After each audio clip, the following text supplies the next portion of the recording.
시청자 여러분 안녕하십니까? 김동수입니다. 대법원이 말이죠.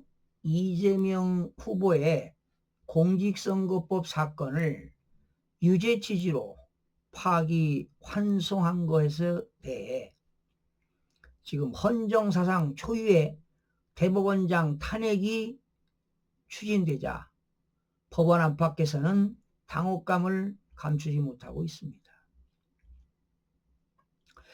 법에서 정한 절차를 따랐는데도 의도적으로 정치 개입했다. 이렇게 규정하면서 법원을 정치에 끌어들이는 것이라는 비판이 나오고 있습니다. 이례적으로 사실은 재판이 속도전이 빨랐죠. 그러면서 민주당은 절차 위반 의심을 산 결과라는 반응을 내놓고 있습니다. 어제 민주당은 긴급총회를 열었는데요. 일단은 조희대 대법원장 탄핵 추진 의결을 일단은 보류했습니다. 원래 민주당의 초선 의원들이 강하게 조희대 대법원장 탄핵을 추진했는데 어제 긴급총회를 열어서 일단 보류를 했습니다. 사실 어제 말이죠. 김민석 민주당 상임 공동선거대책위원장이 조희대 대법원장을 상대로 청문회와 국정조사도 하고 특별검사가 필요하다고 목소리를 높이는 등 분위기는 심상치가 않았습니다. 그런데 말이죠. 이 김민석이가 지난 21대, 22대 부정선거로 당선된 국회의원 아닙니까? 이들이 내란죄입니다. 내란죄. 부정선거로 당선된 사람들이 내란죄 아닐까요? 국헌문란이라고 봐야죠. 그런데 이 정치권에서는 말이죠.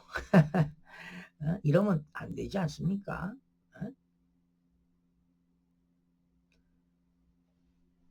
지난 이 후보에 대한 유죄 취지 파기 환송 선고 직후부터 지금 대법원을 향해서 전방위적으로 지금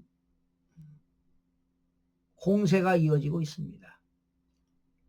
그런 가운데 천대엽 법원행정처처장이 말이죠. 국회 법제사법위원회에 출석을 해가지고요. 최고법원의 판결과 법관에 대한 기본적인 존중이 필요하다고 했지만 민주당 측 분노는 잦아들지 않았습니다. 심지어 조희대 대법원장 물론 다수 의견을 낸 대법관 10명 모두 탄핵 소추하자는 주장까지 나왔습니다. 시민사회 움직임도 심상치가 않았습니다.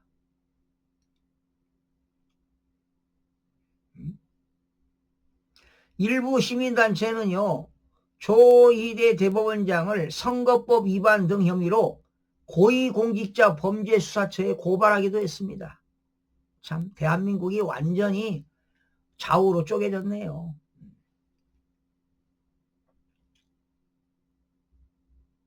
법조계에서는요. 조 대법원장의 탄핵 추진이 단순한 엄포에 그치지 않을 가능성을 우려했습니다. 사실은 대법원장 탄핵 소추는요.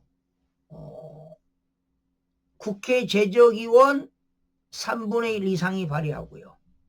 과반수 찬성만 있으면 탄핵이 됩니다. 그러니까 사실 민주당이 마음만 먹으면 행동으로 옮길 수 있는 상황이지요. 탄핵이 가능하다는 겁니다.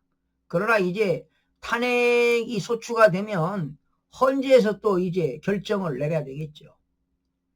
자, 그런 가운데 전현직 판사들은 조 대법원장 탄핵 소추가 될 만한 헌법과 법률 위반을 저지른 정황이 없다고 입을 모으고 있습니다.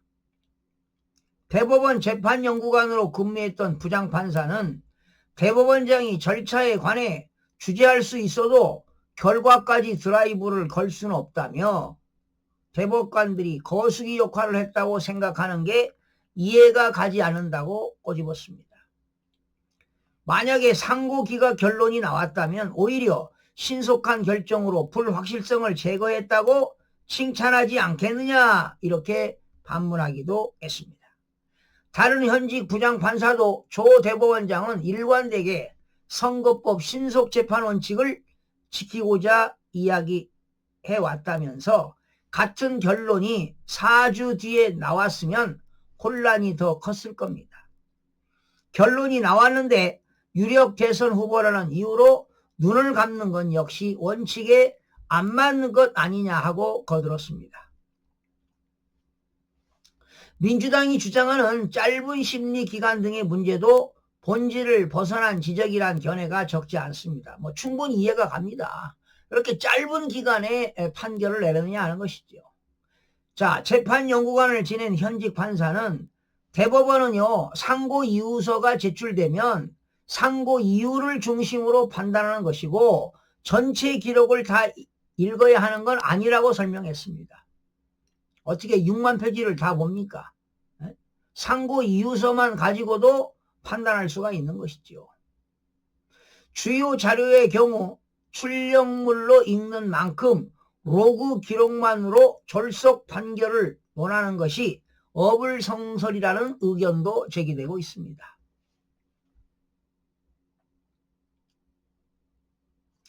사법부를 향한 탄핵, 국정조사, 특검 등이 현실화하면 상권 분립을 정면으로 위배하는 거란 시각도 있습니다.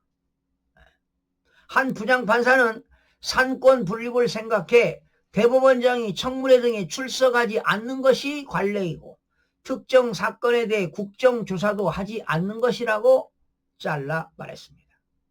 그는 민주당이 강하게 나오고 법원은 반박을 하다 보면 마치 법원이 반민주당 세력인 것처럼 착시가 생길 수 있고 이 자체로 법원을 정치로 끌어들이는 것이라고 강조했습니다. 장승혁 한양대 법학전문대학원 교수도 대법원장 등 탄핵소추는 받아들여지지 않을 거고 민주당 입장에서도 역효과만 날 수 있다고 대답했습니다. 그렇죠.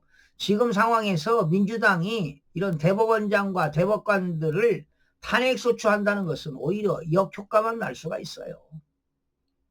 물론 대법원과 파기환송심 재판부가 논란을 자초했다는 시선도 없지 않아 있습니다. 한 현직 고법 부장판사는 대법원이 전원합의체 해부 9일 만에 파기환송하고 파기환송심 재판 배당 기일 지정을 하면서 관행을 깼다고 의구심을 나타내기도 했습니다.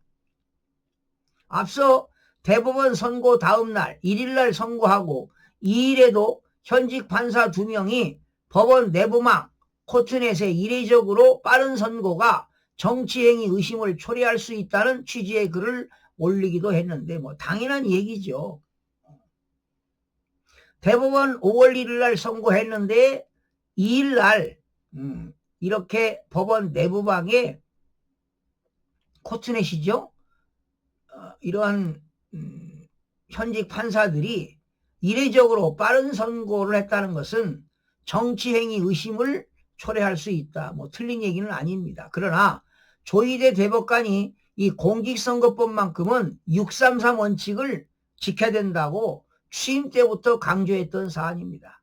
그래서 대법원에서 전원 합의체로 이례적으로 빠르게 판단을 내린 것으로 보여지는데 여러분 각자가 생각하시기 바랍니다. 이 사법부가 파기 환송을 내린 거에 대해서 이랬다 저랬다 재판부를 논란을 자초하는 것은 말이 안 맞는 것이고요. 재판부를 우리가 신뢰하고 인정해야 되지 않을까 이런 생각을 해봅니다. 시청자 여러분 고맙습니다.